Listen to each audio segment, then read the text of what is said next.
Bismillah ar-Rahman ar-Rahim. Now with the main headlines. First of Jumad al-Awwal marks the anniversary of Mirza Shirazi's historic fatwa to ban tobacco during the Qajar era. UN Security Council adopts resolution calling for urgent humanitarian pauses and corridors in Gaza. Denmark's parliament debates proposed law to ban Quran burning. Shia Muslims celebrate the blessed birth anniversary of Sayyidah Zainab alayha salam.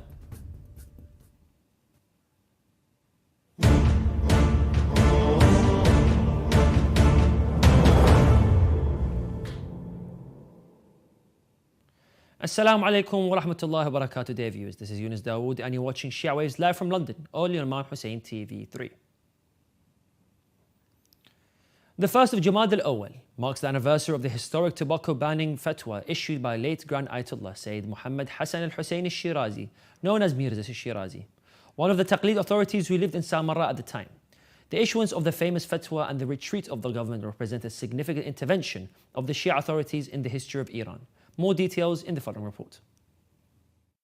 The first day of Jumadi al-Awwal marks the anniversary of the fatwa banning tobacco issued by Mirza Shirazi. The tobacco boycott movement represents a turning point in the anti-colonial struggles of the Iranian people, especially because the people stood up against colonialism and tyranny under the leadership of an independent Shia Mirza and achieved victory when the Qajar king officially retreated. When Nasir al-Din Shah ran out of money during his third trip to Europe due to excessive spending and revelry, he granted a concession of monopoly for cultivation, distribution and sale of tobacco to England in exchange for 25,000 liras. In response to the colonial privilege granted to the English company, protests broke out in different cities under the leadership of some religious authorities, including Sayyid Ali al-Akbar al-Asiri in Shiraz, Haj Mirza Javad Agha Jotad in Tabriz, Haj Sheikh Mohammed Taghi Agha Najafi, who issued the tobacco ban order for the first time in Isfahan, and Mirza Ashtiani in Tehran. The government cracked down on the movement and some scholars were exiled. At this point, Mirza sent numerous telegrams to the court pointing out the harm and corruption arising from such concession which allowed foreigners to extend their influence in Iran. He stressed that granting such concessions was in clear opposition to the Quran,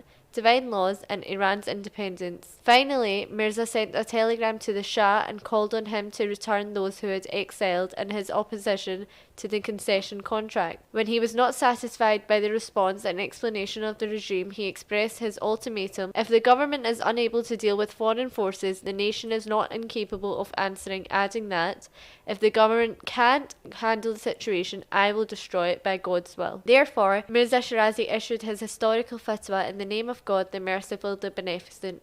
Today, the use of both varieties of tobacco in whatever fashion is reckoned war against the Imam of the age. May God hasten. The fatwa sparked a huge movement to the extent that even in the private quarters of Nasir al-Din Shah, hookahs were broken. This movement gained momentum and later an announcement was made in the streets and markets threatening that, according to the fatwa of Mirza Shirazi, if the tobacco concession is not cancelled within 48 hours, the next day will be the day of jihad. People, get ready. Nasir al-Din Shah initially intended to resist, but in the face of the massive popular movement that had started, he was forced to first cancel the domestic concession and then the entire monopoly. The tobacco ban movement and the historic fatwa of Mirza Shirazi represent one of the most important historical examples which highlight the fact that independent Shia authorities have always defended the rights of the people and stood by the people against colonial governments. This is Aruj Faisal Malik reporting for Shia Waves. The UN Security Council on Wednesday called for extended humanitarian pauses in the Gaza Strip, the first time it has broken its silence since the start of the bloody conflict in Gaza. It should be mentioned that 3 states abstained from voting, namely the United States, Britain and Russia. Ultimately, the United States could not vote yes on a text that did not condemn Hamas, US Ambassador to the UN Linda Thomas said. Greenfield that told the Council after the vote promising to dispatch humanitarian assistance. The resolution also called for the release of all hostages held by Hamas and other groups, especially children, and for all parties to refrain from depriving the civilian population in the Gaza Strip of basic services and humanitarian assistance. To discuss this further, we have with us international relations expert Shabir Bahir.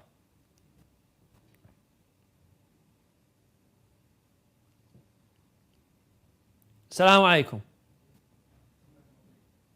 Assalamu alaikum wa rahmatullah. With the UN Security Council adopting a ceasefire pause resolution, do you think both Hamas and Israel will abide by it? Well, it's absolutely depend on Israel situation. They can calculate which is the ceasefire will benefited them or not. But another word, the ball is in Israeli's court actually, and it's they're making decision, but probably they're analyzing the field, the fight against Hamas and Palestinian people, and the narrative that is a little bit creating around the world. We see the position in social media, in international media, and the international community. What we had about Israel on the October 7, it's totally different what we have today, and most of the narrative is shifting toward the negativity against Israel, and they should consider this. I mean, according to reports, the US, Britain and Russia abstained from voting in favor of the Malta resolution. How do you interpret that decision? Well, as usual, let's keep in mind that the United States always vetoed anything against Israel, but this is almost one of those exceptional resolutions that they didn't veto it. But now, because the United States and Israel want two things. One, they should disarm Hamas, and the second, they should release the hostage. I think on this resolution, including and calling the Hamas as a terrorist group. But on this resolution, this resolution asking for the releasing the hostage without any condition, which is it is, and then the second one which the ceasefire that the United States also was considering, according to Joe Biden's speech, that they have to have a short ceasefire for the supplying for the food for the casualty, and also keep in mind that this is the United States, which is an exceptional position against Israel, because we see the whole world, and specifically the Islamic country, who asked Joe Biden specifically to conducting ceasefire between Israel and Hamas. But so all this stuff, if we gather together, and the United States came to this conclusion that no, it is in favor of the United States to not veto the recent resolution. Thank you very much for your time. That was with us Shabir Bahir from Utah. Assalamu alaikum. Wa alaikum salam wa rahmatullah. Denmark's parliament stated on Tuesday to debate the government's bill to ban Quran burnings after a string of desecrations of Islam's holy book sparked anger in Muslim countries during the summer. The government has maintained that it backs the bill because of the threat to national security in reaction to the Islamophobic proactive protests. The bill would make it against the law to publicly or with intention of dissemination of a wider circle to the significance for a religious community. Offenders could face a jail time of up to 2 years in prison. Let's take a look back at today's main headlines.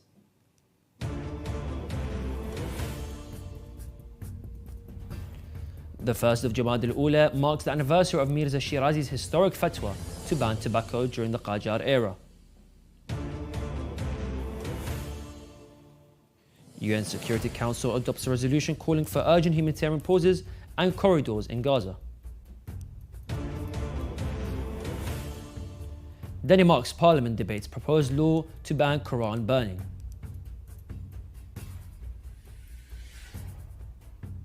Also tonight,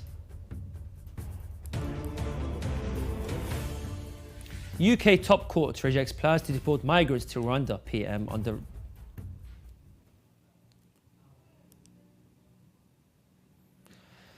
The 5th of Jumad al-Awwal marks the birth anniversary of Sayyidah Zainab al-Kubra alayhi salam. In the holy city of Karbala, Imam Hussein al-Abbas holy shrines have been covered with banners of joy, and the centers and Husseyniyat of the Shia community across the world are preparing their programs and activities to commemorate the auspicious occasion. Loyal Shias around the world express their happiness at the advent of the anniversary, and they can confirm the adherence to the path of Sayyidah Zainab alayhi salam in supporting the causes of Ahlul Bayt alayhim salam and reviving the holy rituals of Imam al-Hussein alayhi salam.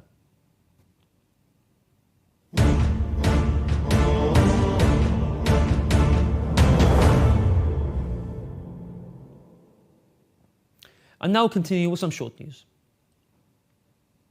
The International Sayyid al-Shuhada Committee, one of the humanitarian organizations affiliated with the Supreme Religious Authority in Kuwait, has continued its philanthropic activities in Africa given the deteriorating humanitarian situation in Africa. The committee has dug dozens of deep wells in Niger to provide drinkable water for the poor people in the country. It should be mentioned that these humanitarian projects are based on the recommendations of Grand Ayatollah Shirazi to assist disadvantaged people.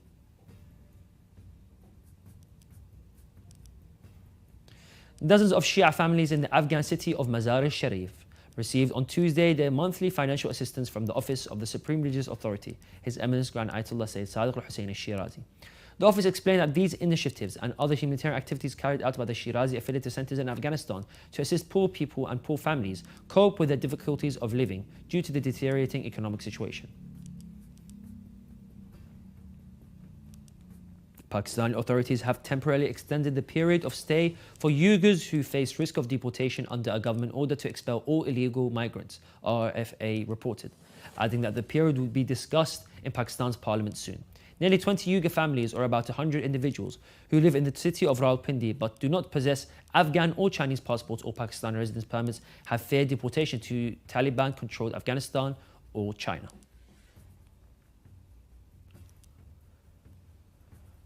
A quarter of Somalia's population of 4.3 million people is at risk of going hungry by the end of the year, the UN has warned, as the impoverished country in the Horn of Africa faces deadly floods. According to the World Food Programme, the WFP, the floods have severely affected communities already struggling to recover from the worst drought in decades, which brought millions to the brink of starvation. Humanitarian aid has so far prevented a famine situation, but according to the WFP, Somalia is facing its worst levels of malnutrition for more than a decade due to the insufficient funding. The UN agency is only able to provide food assistance to less than half of those most in need. The abundance of climate heating gases in the atmosphere reached record highs in 2022. The UN's World Meteorological Organization, the WMO, has reported that the concentration of carbon dioxide, the main greenhouse gas, is now 50% higher than before the start of the Industrial Revolution, while levels of methane and nitrous oxide also grew. The report also added that the WMO report found that the heating effect of greenhouse gases in the atmosphere rose by 50% between 1990 and 2022, with the CO2 accounting for about 80% of this increase.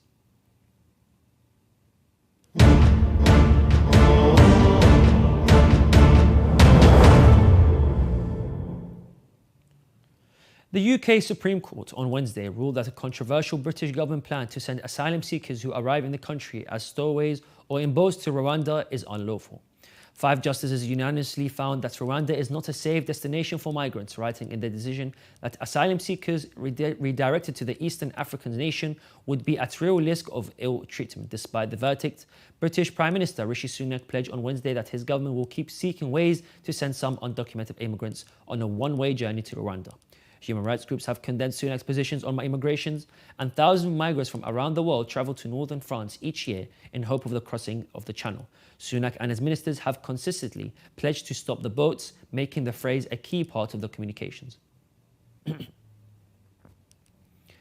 Fierce fighting between Myanmar's military and ethnic armies in northern Shan state in recent weeks has expanded to include parts of the northwest and northeast and Rakhine state, displacing more than 200,000 people, according to the United Nations. The conflict between ethnic armed organizations, the EAO, and the Myanmar forces of MAF has impacted urban areas with intense fighting and aerial bombardment. The statement notes that hundreds of people have fled the conflict and some have entered Indian territory in recent days. Myanmar is currently ruled by the junta regime after the military overthrew a civilian government 2 years ago. Grand Ayatollah Sheikh Bashir al-Najafi reaffirmed the importance of granting the freedom of worship to the followers of all religions, emphasizing the need of religious tolerance and greater cooperation between Islamic countries. Grand Ayatollah al-Najafi's statement came during a meeting a delegation from Yemen on their visit to the holy shrines of Ahlul Bayt alayhum salam in Iraq. Grand Ayatollah al-Najafi also received the President of the Parliament of the Islamic Republic of Pakistan, Raja Parvez Ashraf, and the accompanying delegation emphasizing the need to grant followers of all religions the freedom of worship.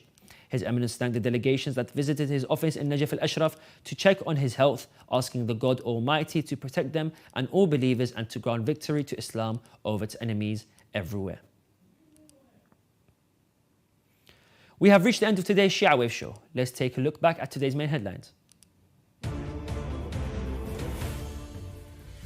The 1st of Jamad al-Awwal marks the anniversary of Mirza Shirazi's historic fatwa to ban tobacco during the Qajar era.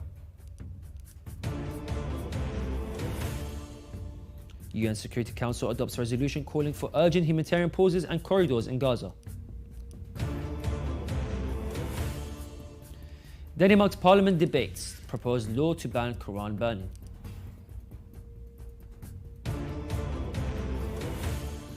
Shia Muslims celebrate the blessed birth anniversary of Sayyidah Zainab alayhi salam. UK top court rejects plan to deport migrants to Rwanda, PM underrated. Expanding conflict in northern Myanmar displaces more than 200,000 people.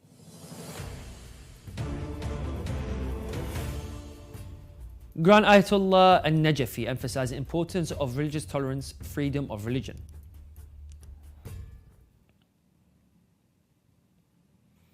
You can view the latest news on our website, or you can send news of your city or country to be published on our news agency. Contact us on the numbers at the bottom of your screen.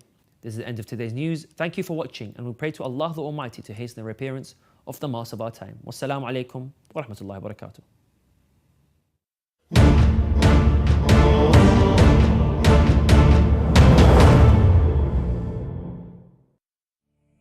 I am a symbol of faith and a symbol of hope.